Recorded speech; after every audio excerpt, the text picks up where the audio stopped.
Boa tarde, pessoal. Mais um vídeo no nosso canal aí. Hoje nós vamos trabalhar o tema por que existe o circo gospel no cenário religioso brasileiro no contexto evangélico.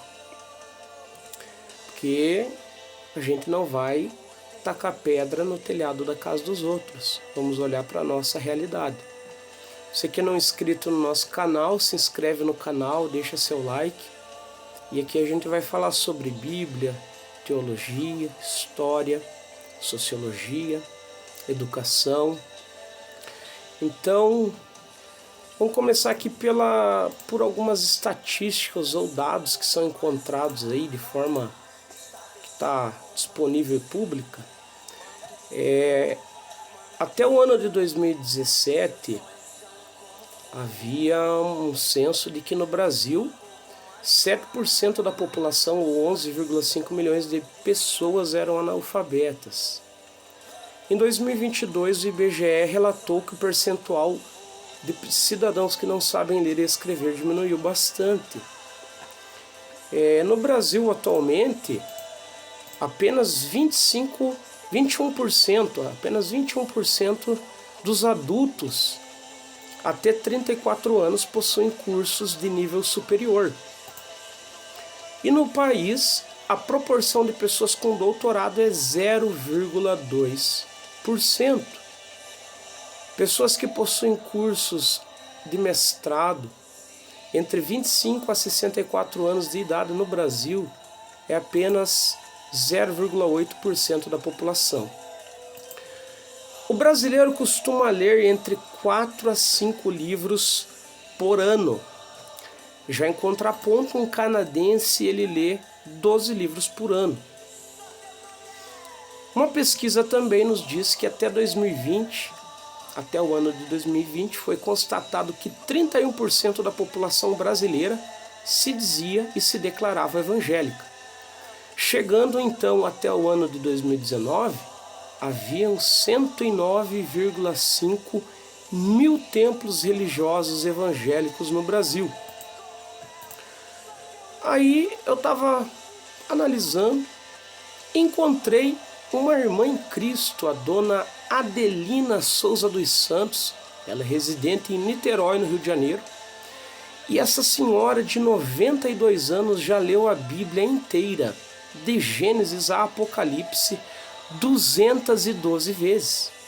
E está na leitura de número 213. É um fato impressionante. Enquanto, segundo uma pesquisa, 50,68% dos pastores no Brasil nunca leram a Bíblia completa. Ratificando aqui que uma vez eu comentei esta informação pregando em uma igreja e fui extremamente criticado pela liderança. A pergunta que nós fazemos hoje, para nossa reflexão: por que o contexto religioso evangélico no Brasil é um circo? Primeiro ponto, porque existe público. E esse público evangélico, que se intitula gospel, procura entretenimento. É óbvio que a expressão circo não é no âmbito literal, mas é uma analogia. Segundo ponto, por que existe um circo gospel evangélico no Brasil? É porque existem palhaços. E quando digo palhaço, eu não me refiro a pessoas que utilizam do bom humor, do qual eu sou um amante do humor. Mas eu me refiro a quem brinca com o que se exige seriedade e responsabilidade espiritual. A segunda pergunta: qualquer pessoa pode ler e interpretar as Sagradas Escrituras publicamente? Então, primeiro ponto, nós temos que entender que todo cristão tem a responsabilidade de falar de Jesus. Ide por todo mundo e pregai o Evangelho a toda criatura. Ninguém pode nos impedir de pregar o Evangelho. O Brasil é um país que nós temos liberdade religiosa. Todo cristão tem a responsabilidade de dar testemunho público da sua fé. E o primeiro ato cerimonial que uma pessoa pode declarar publicamente. A sua fé é o batismo nas águas, o novo nascimento, em que a velha criatura é sepultada e nasce uma nova criatura.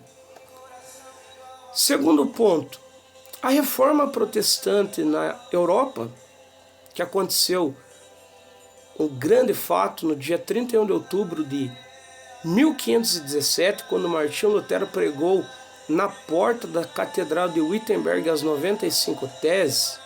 Um fato interessante, eu nasci no dia 31 de outubro também.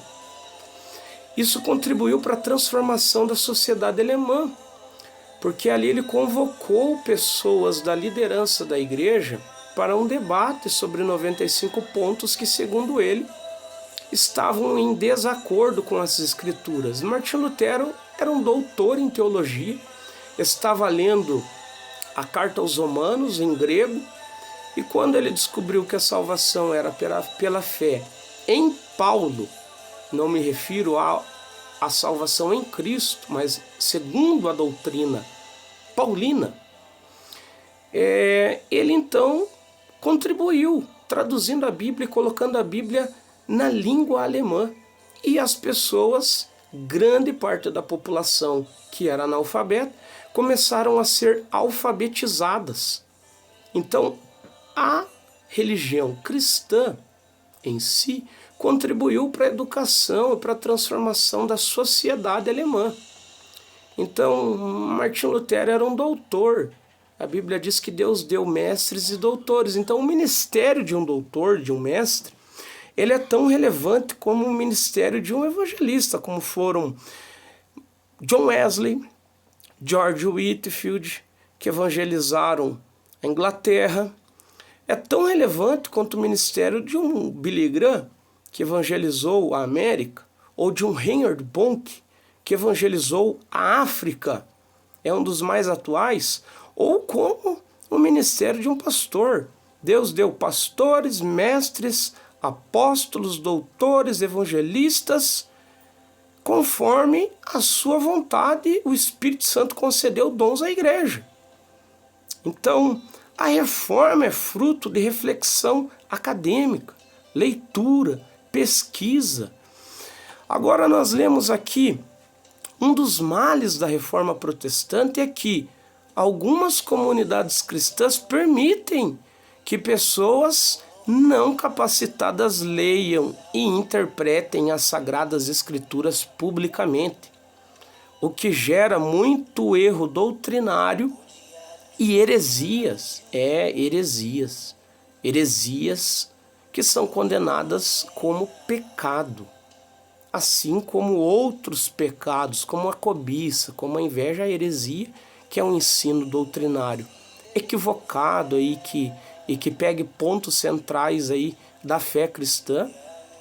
A heresia é diferente de um erro doutrinário. Nós vamos abordar isso nos próximos vídeos. Quando nós lemos o exemplo do apóstolo Paulo, eu começo a refletir que após a conversão de Paulo em Atos 9, Saulo começa a ser chamado Paulo. O nome dele não foi mudado. Saulo é um nome em hebraico e Paulo é um nome em latim. Ele era um profundo conhecedor da tradição religiosa da cultura judaica e da religião hebraica judaica.